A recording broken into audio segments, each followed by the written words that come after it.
Hey guys, it's Lynette here. So today I'll be showing you how I made this pink velvet cake with cream cheese frosting and fondant and with some gum paste decorations. So now let's begin.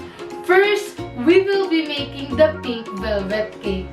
For the pink velvet cake, we will need the following ingredients: 333 grams of granulated sugar, 4 grams of baking powder, 5 grams of baking soda, 6 grams of salt, 114 grams of eggs or 2 pieces large egg, 125 ml of vegetable oil, 125 ml of unsalted butter melted, 15 ml of vanilla extract, 240 ml of buttermilk, a few drops of pink or red food coloring, and 5 ml of distilled vinegar.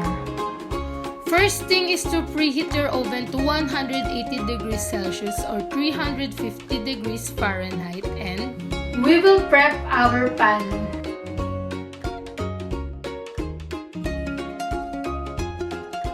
Next, we will be sifting our cake flour, baking powder, baking soda, and salt.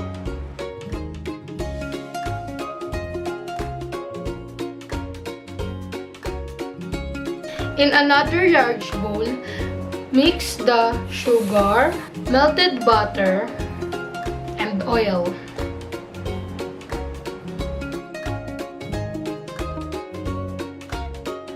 Then add the eggs. And now add in your vanilla, buttermilk, and food coloring.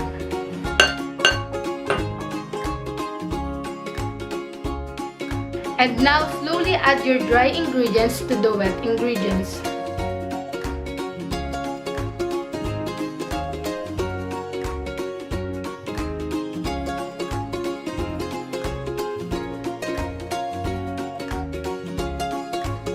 And lastly, I'll be adding the distilled vinegar. And now we will pour our mixture into the pan.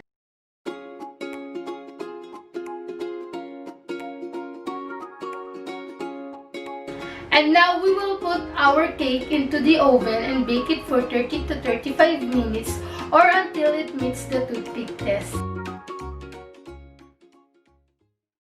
Now let's move on to our cream cheese frosting. For the cream cheese frosting, we will need the following ingredients: 200 grams of powdered sugar, 225 grams of softened cream cheese, 113 grams of softened butter, and 5 ml of vanilla extract.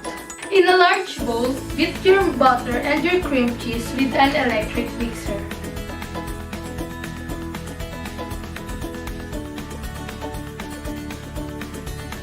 With the mixer on slow speed, add the powdered sugar a cup at a time until smooth and creamy, and then beat in the vanilla extract.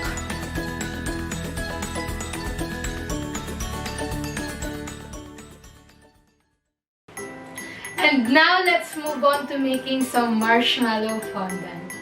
To make the marshmallow fondant, we will need the following ingredients: 453 grams of powdered sugar, 280 grams of plain marshmallows, 2 to 3 tablespoons of water, and some cornstarch and oil for kneading the fondant later. First step is to melt the marshmallows over a double boiler.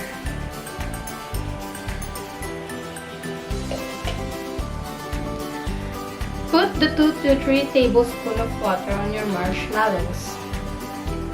You can also melt your marshmallows in the microwave. You can see here that the marshmallows are starting to melt.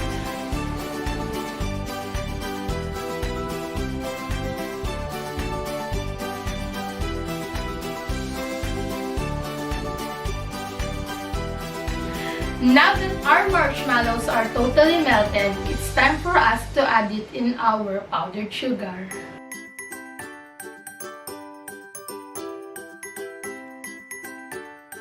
Now is the time that the thing starts to get messier. We will start kneading our marshmallow fondant. First, make sure that your hands are clean and dry and also your working surface, because of course we don't want any germs and dirty stuffs in our marshmallow fondant. Second is to put some oil and cornstarch in our working surface. It helps our fondant not to stick on it. Also, don't forget to put some oil in your hands. Now we can start kneading our fondant. If you think that the marshmallow fondant is still sticky, you can always add some powdered sugar into it. If your fondant can stretch like this already, that means you're done. Cover your fondant with some cling wrap for it not to dry out. And now we will be making our gum paste without tylose powder. To make the gum paste without tylose, we will need the following ingredients: 453 grams of powdered sugar, 15 ml of corn syrup, 15 grams of clear gelatin, 60 ml of cold water, and some oil and cornstarch for kneading the gum paste later. For the first step, we need to bloom our gelatin in the cold water. Bloom means you sprinkle the gelatin over the cold water and wait until gelatin becomes moist by the water. And now let's get our corn syrup and put it in the gelatin. And we will heat it over medium to low heat. You will know if the mixture is ready when the gelatin is completely dissolved and it's clear already. And now we will let the gelatin mixture to cool down before we put it in the powdered sugar. Now that our gelatin mixture is already cooled down, we will pour it already in our powdered sugar. And mix it. If the mixture is too wet, just add some powdered sugar. And now things are getting messier again as we start to knead our gum paste. First, make sure that your hands are clean and dry as well as your working surface. It's for us to avoid some dirty stuffs in our gum paste. And also, I'll be using some cornstarch and oil for my hands and the working surface for the gum paste to avoid sticking on it.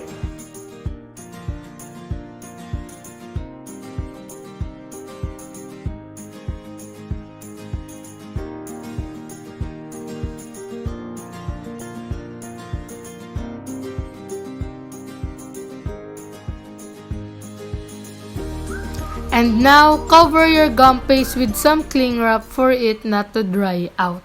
And now, here's the fun part. We'll start to assemble and decorate our cake. So first, we'll be assembling our cake. Here, I'm just assembling the layers of my cake with a cream cheese frosting and crumb coating it. And now, we will let this sit in the fridge for a few minutes before we apply the final coating.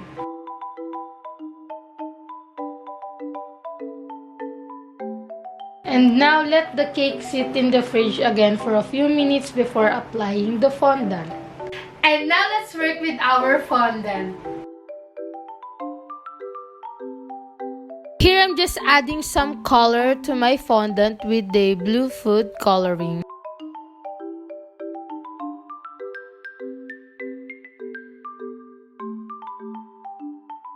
Here I'm covering the cake with the fondant, smoothing it and removing the excess.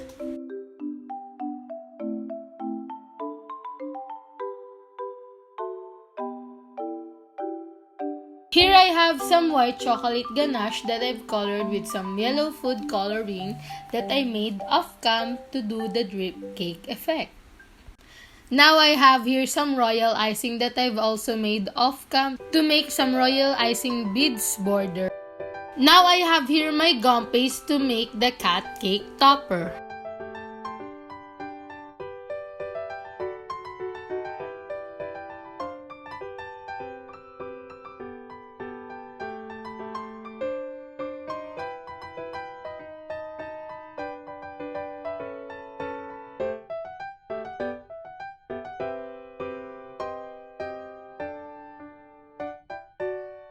And here I'm making the roses out of gum paste.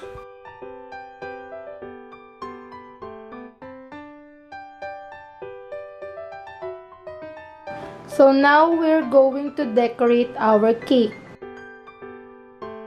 So first I'll be placing the cut cake topper. Now I'm placing the roses with some leaves made out of excess buttercream that I've colored with some green food coloring. Here I'm placing my DIY cake topper out of marshmallows and excess fondant and royal icing. And lastly, I'm adding some edible colorful pearls.